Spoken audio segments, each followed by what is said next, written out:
Segunda Primavera. Série literária para podcast. Criada e escrita por Paris Jaque. Capítulo 1 Ouvida Cristina. Não que eu não valorize a vida, mas aquela quinta-feira de setembro de 1993 começou para mim sem um pingo de emoção. Não sei dizer ao certo o que me despertou.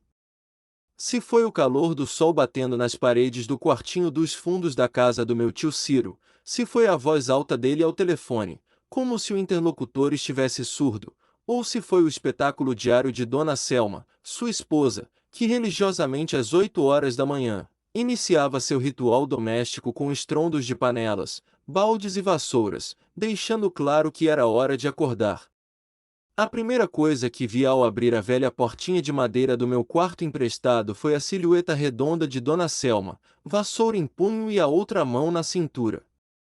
Contive o riso ao ver a imagem que me lembrava uma bruxa velha, pois era exatamente assim que eu a via.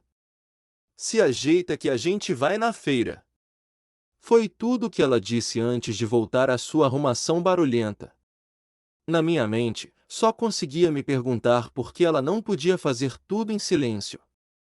Peguei a escova e a pasta de dente para escovar os dentes no tanque quando ela voltou, interrompendo sua agitação para anunciar: "O pastor Valdo te chamou de novo pro culto." "Não vou. Aqui a gente é temente a Deus, Cristina. Tá mais do que na hora de você se adaptar, deixa a menina. Ela vai se ela quiser," disse tio Ciro da cozinha, tapando o bocal do telefone.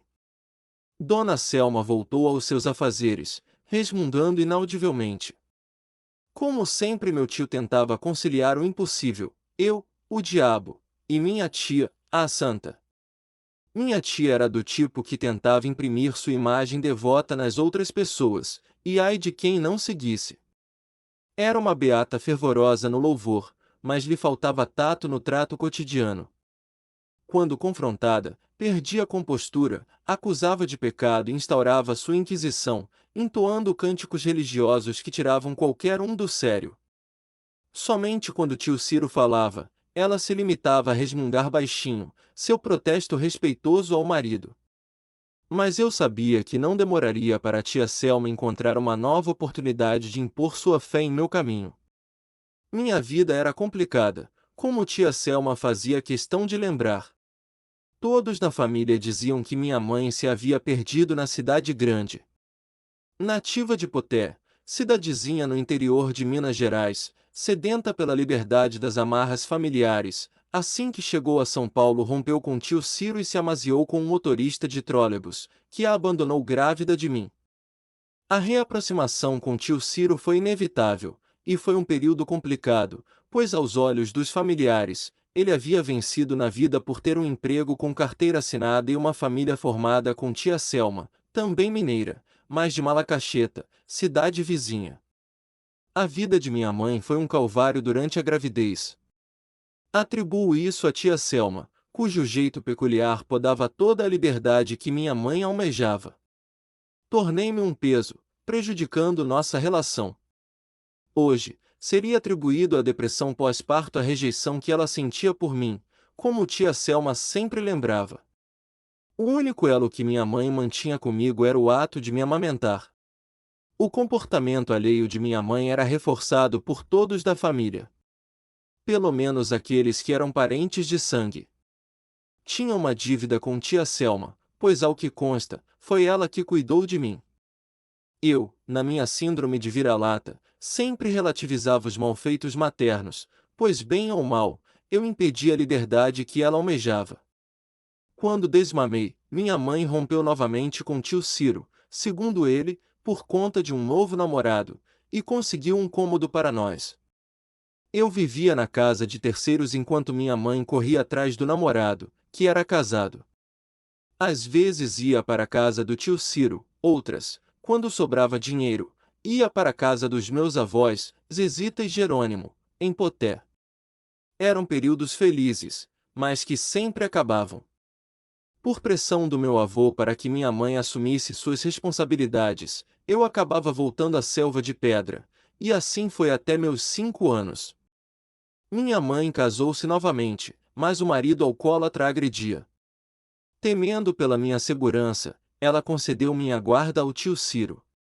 Com 7 anos, soube por tia Selma, de forma peculiar, que minha mãe havia sido atropelada por uma lotação no Largo 13 de Maio em São Paulo. Cresci sem a oportunidade de sonhar com uma família. Vivi adulto simidão, não sendo parte do planejamento de ninguém e recebendo o açoite de quem tinha a nobreza de cuidar de mim. Sentia gratidão pelos meus tios, engolindo a ofensa sempre que me magoava, pois acreditava ser o que merecia. Quando entrei na adolescência, tia Selma alertava sobre a importância de ir à igreja, ideia que tio Ciro endossava com menos fervor. Seu medo era que eu me tornasse uma nova versão de minha mãe. Ela dizia que minha mãe não era problema deles, mas eu havia passado a ser desde que minha mãe morreu e tio Ciro se comprometeu com meu avô Jerônimo a cuidar de mim. O compromisso ficou ainda mais sério quando vô Jerônimo partiu. A única coisa que me aproximava de minha mãe era o desejo de ser livre. Não buscava no outro estabilidade. Com o tempo, percebi que podiam haver duas versões de minha mãe. Nunca me aprofundei ou quis saber a verdade. Não era importante, pois minha mãe não era eu. Minha preocupação era ser quem eu era, ameaçada pelos planos de minha tia. Naqueles tempos, apesar de estar na adolescência, estava longe de ser uma menina convencional. Ajudava minha tia durante o dia e estudava à noite. O ensino médio noturno poderia ser assustador para quem não tivesse fibra, mas eu tinha. Aproximava-me dos mais velhos, que trabalhavam durante o dia e não se importavam com a vida dos outros. Mas havia uma minoria raivosa de alunos peste, que iam para a escola para tumultuar. Um dia, um deles me interpelou numa aula vaga. Tu é entendida? Perguntou um menino que parecia ter 12 anos, mas estava acostumado a brigar com meninos maiores e fazia escândalos quando acusado sobre sua sexualidade. No ciclo de ódio do ensino médio, onde o oprimido vira opressor, não respondi. Não ia abrir espaço para um ataque e me enganava dizendo desconhecer o termo. Cheguei a cogitar procurar no dicionário, mas esqueci. Afinal, estava ali para estudar. Digo que não era uma menina convencional porque não buscava romance. Não me via me produzindo para conquistar um cara. Eu sempre fui do conforto. Ser mulher para mim era mais do que causar uma impressão no sexo oposto. Meu relaxo contentava minha tia Selma. Eu não era vaidosa, usava roupas largas e confortáveis. Ficava mais parecendo um menino do que uma menina. Para não ter trabalho com o cabelo armado, sempre fazia um corte rente, aproximando meu visual ao de um rapaz. Não era proposital, era como eu me sentia bem. Meu compromisso era com quem eu era. A falta de pretensão em atender às expectativas de minha tia rendia altos embates entre nós. Todos com o mínimo de respeito da minha parte, porque eu fazia parte da vida dela. Naquela tarde não foi diferente. Na feira, enquanto puxava o carrinho, minha tia se embrenhou nas barracas. Desatenta, perdi-me no olhar de uma menina da minha idade, de pele clara e olhos azuis que me olhava, curiosa. Retribuí o sorriso dela e sustentei seu olhar. Mas a mãe dela nos flagrou e começou um pequeno escândalo ali na frente de todos. Não sou de me envergonhar, mas a fala da mulher era tão rasteira que quis sumir. Quando minha tia percebeu a confusão, começou a me perguntar o que eu havia feito àquela senhora para ela ficar tão brava. A culpa, mesmo sem análise das evidências, era sempre minha. Já havia me acostumado. Bastou abrir os ouvidos para a tia Selma constatar que o teor do escândalo era um flerte meu com a filha daquela senhora. Não satisfeita em me ver ali em situação ultrajante, tia Selma voltou-se contra mim, sem se dar conta do que havia acontecido. O tom das duas senhoras virou um espetáculo, enquanto a moça de pele alva ficava vermelha como um pimentão e se escondia atrás da mãe para evitar o contato visual comigo. Os feirantes faziam festa e piada com a situação, deixando-me ainda mais vexada. Afinal, Desde aqueles tempos, é disso que a audiência gosta. No caminho para casa, fui ouvindo o sermão de tia Selma. Passei o caminho todo me sentindo diminuído. Ali, naquele momento, tive vontade de explodir. A volta foi longa, pois o ataque de minha tia foi uma avalanche verbal que até então, nunca tinha presenciado. Deixe-me ser claro, não havia uma sensação de que ela estava errada. Passei o caminho todo pedindo desculpas por um crime que até então, desconhecia. Não disse nada durante o trajeto.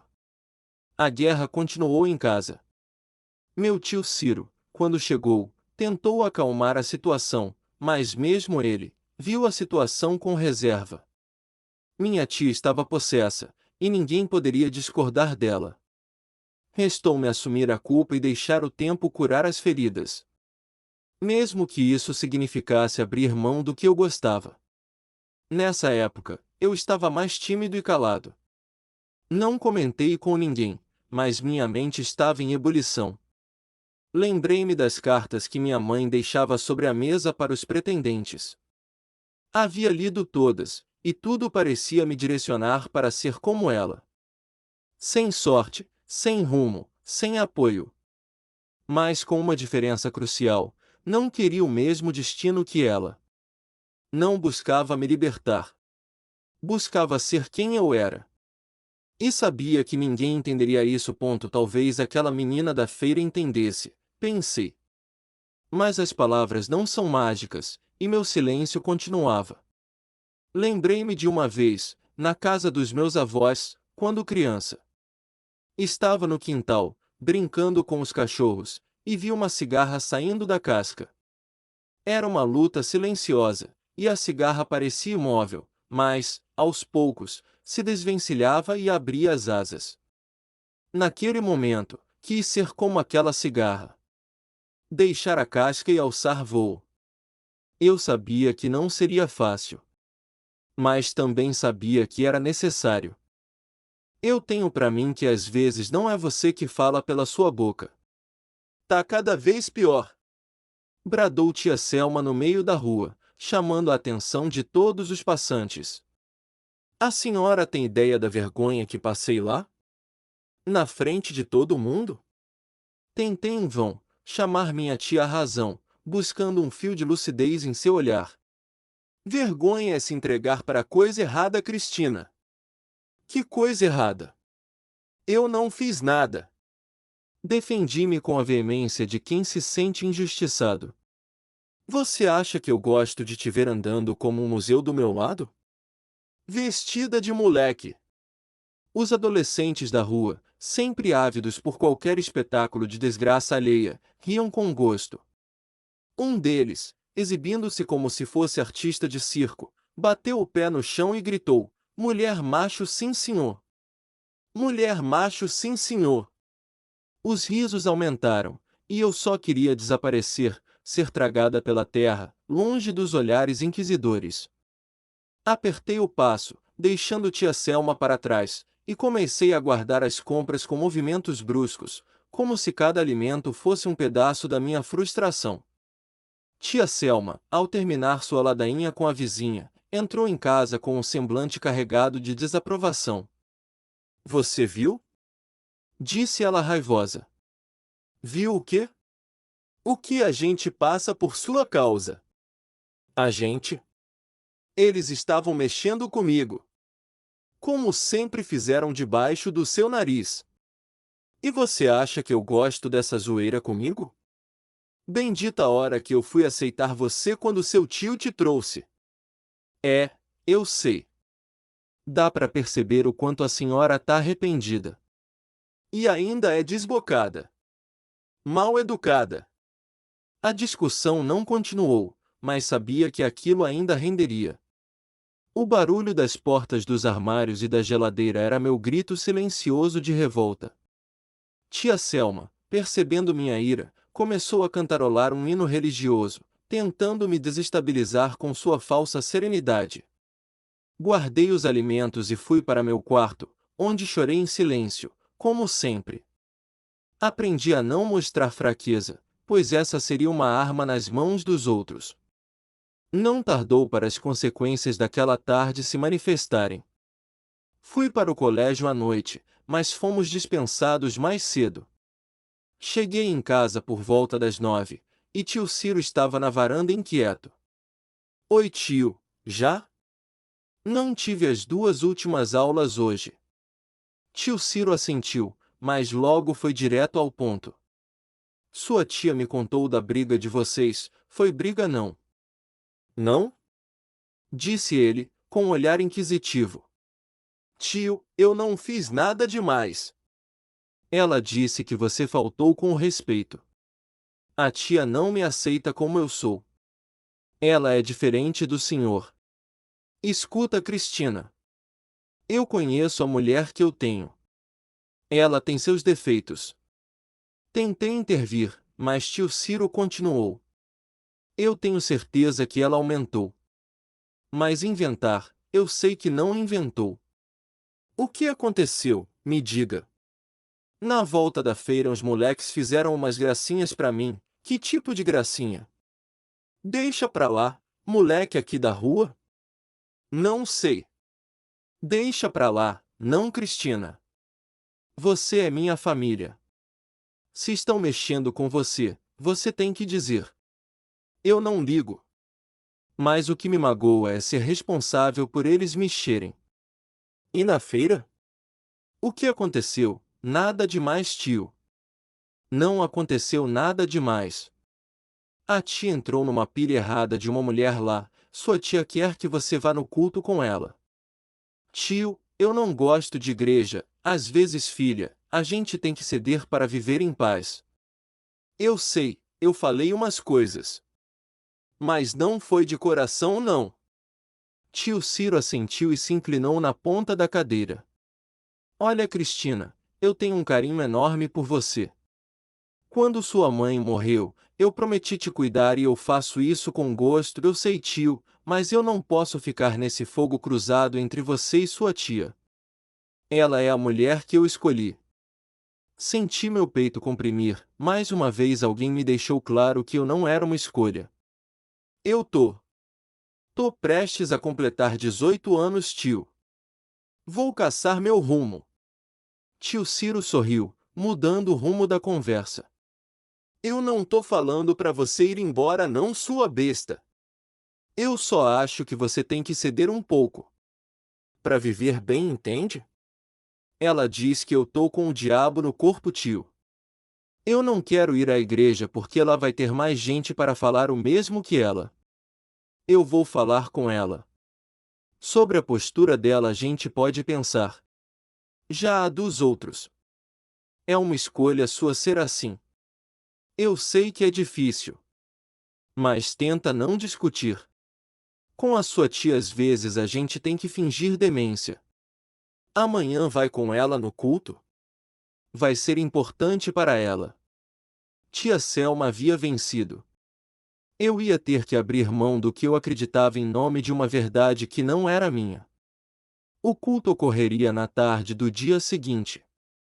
Tia Selma fez questão de vir até meu quarto, assim que o tio deu a notícia, com um hobby grosso e cabelo bagunçado, avisando para organizar meus afazeres domésticos do dia seguinte na primeira hora da manhã, porque à tarde iríamos ao encontro do pastor Valdo. Era cristalino em seu olhar que ela estava satisfeita. Enfim poderia me lapidar com suas crenças. Eu apenas assenti sem demonstrar descontentamento. Também não pulei de alegria. Um mínimo de reação era importante, pois eu tinha certeza que poderia ser usado contra mim. Naquela noite eu dormi mal. Eu começava a cansar de ser um acaso indesejado na vida dos meus. Minha liberdade corria sério risco. O salão da igreja era improvisado em uma ampla garagem coberta. No fim dela, um palco com um púlpito no canto. Em frente, duas fileiras de 4 cadeiras brancas de plástico apertadas entre elas. No meio das duas fileiras havia um corredor. Paredes pintadas de cal branco. A iluminação era amarelada. O portão bege, de ferro, estava aberto como o coração de Cristo, um bordão utilizado bastante por pastor Valdo. Um grupo de mulheres, entre elas tia Selma, todas com saias compridas, camisas de cores neutras e cabelos presos em rabo de cavalo, estavam em pé diante das cadeiras com os olhos cerrados. Uma das mãos levantadas em direção ao palco, onde eu me encontrava com o pastor Valdo. Ele tinha na mão esquerda um microfone e a mão direita estava sobre a minha cabeça. Havia pavor no meu olhar, observando o suor escorrendo na testa do pastor Valdo e aquelas senhoras mandando aquela estranha energia para mim. Ele gritava de forma rude, muito diferente da forma doce como tratava seus fiéis, mas não prestei atenção no que dizia. Os fiéis sussurravam preces incompreensíveis e eu ofegava. Os sussurros e o discurso ficaram mais altos. Senti lágrimas escorrendo do meu rosto. Nunca estive no centro de tão grande violência, pois pastor Valdo dirigia palavras duras a um ser paralelo, que de acordo com ele, habitava meu corpo. O suor do rosto de Valdo pingava na minha testa, misturando-se com minhas lágrimas. Fechei os olhos e a barulheira cessou de repente e só ouvi a minha respiração ofegante. Após o culto, o salão estava mais vazio e pastor Valdo conversava em um canto com minha tia Selma. Eu estava em uma cadeira na segunda fileira com o tronco inclinado para frente e observava uma trilha de formigas na parede. Eu passei o dedo pelo caminho das formigas e percebi que elas ficaram desorientadas no local onde passei o dedo. Olhei para Valdo e tia Selma, que se dirigiam à minha direção. Cristina? Chamou o pastor Valdo, me dando um terno beijo na testa. Pastor Valdo disse que você vai ter que vir em mais sessões. Sentenciou tia Selma. O descontentamento deve ter ficado evidente no meu semblante, pois em seguida pastor Valdo completou: a gente está muito próximo da sua vitória, filha. Mas ainda tem batalha pela frente. Pastor Valdo acha que 7 sessões são suficientes. Arregalei os olhos. 7 vezes aquele calvário? Muita coisa vai mudar. Completou tia Selma, com o dedo em riste. Não havia espaço para questionamentos, então baixei a cabeça e apenas murmurei uma concordância para encerrar a conversa. Naquela noite, enquanto eu me recolhia ao meu quarto, o peso das expectativas de todos ao meu redor parecia sufocar-me. Não importava o quanto eu tentasse, minha verdade parecia estar sempre fora do alcance daqueles que eu chamava de família. 6 sessões me aguardavam, mas eu sabia que a maior batalha seria travada dentro de mim, entre o que eu sabia ser verdadeiro e o que esperavam que eu me tornasse. Já haviam transcorrido 3 semanas desde a primeira sessão com o pastor Valdo, e minha tia Selma já dava sinais de impaciência diante da minha pouca força de vontade em ser tocada pela fé. De fato, nada havia mudado. Aprendi a usar a tática dos cânticos evangélicos quando ela perdia a compostura, acusando-me de ser a causa do insucesso de seus intentos. Era com um prazer quase pérfido que havia provar do próprio veneno, pois, no final, era isso que seu cântico era: veneno. Certa manhã, despertei com uma movimentação inusitada em casa. Meu tio Ciro falava em tom elevado ao telefone, enquanto a tia Selma acompanhava a conversa, preocupada, tentando entender o que se passava. Eu já falei para ela vir para cá, mas mãinha não quer. Dizia tio Ciro, ao aparelho. Tia Selma franziu o senho com a frase: vir para cá? Para ficar onde, homem? Ela tá aí? Deixa eu falar com ela, por favor. Obrigado. Prosseguiu tio Ciro, ignorando a esposa. Vê lá o que vai arrumar, hein? Advertiu tia Selma.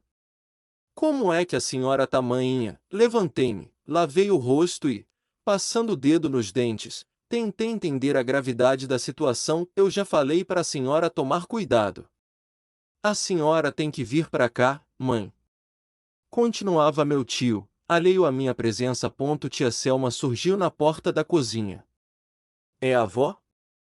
Perguntei, recebendo um aceno afirmativo. Eu sei, mãe, mas a senhora não tem mais idade para ficar sozinha. Quero ver onde seu tio vai pôr sua avó se ela vier para cá. gritou Selma. Aqui tá todo mundo bem. Tio Ciro então olhou para mim. Tá sim. Tô olhando para ela, mande um beijo. Murmurei para ele, tá mandando um beijo. Ele tapou o bocal do telefone e disse, mandou outro.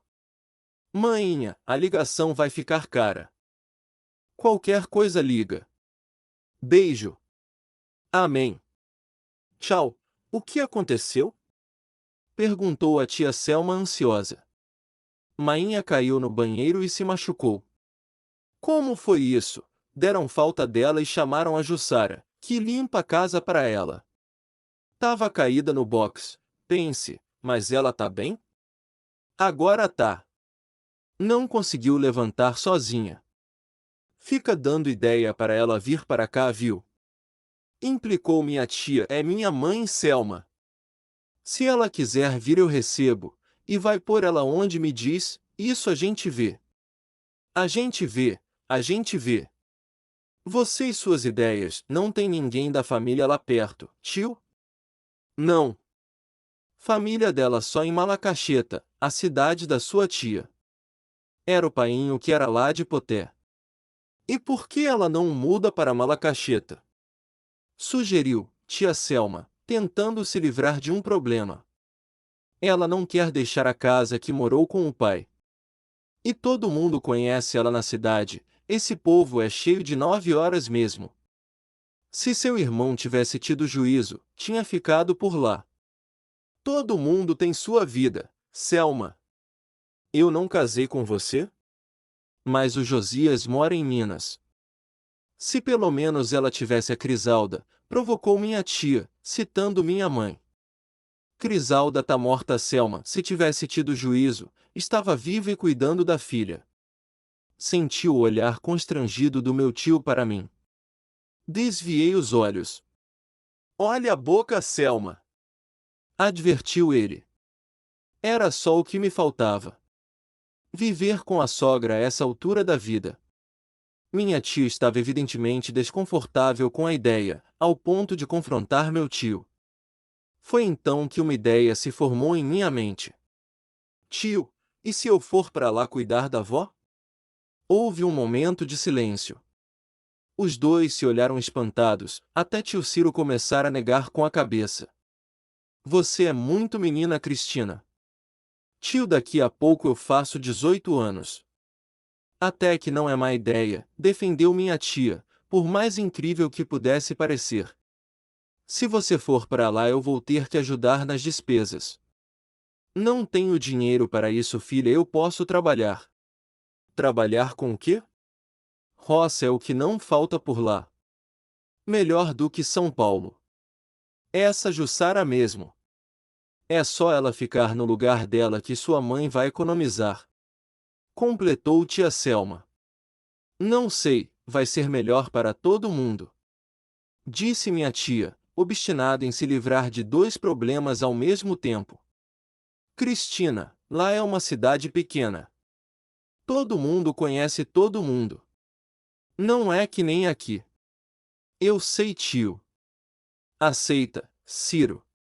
A menina quer ir, o problema é que se você for eu não cumpro o que prometi para sua mãe Cristina, e é por isso mesmo que eu quero ir.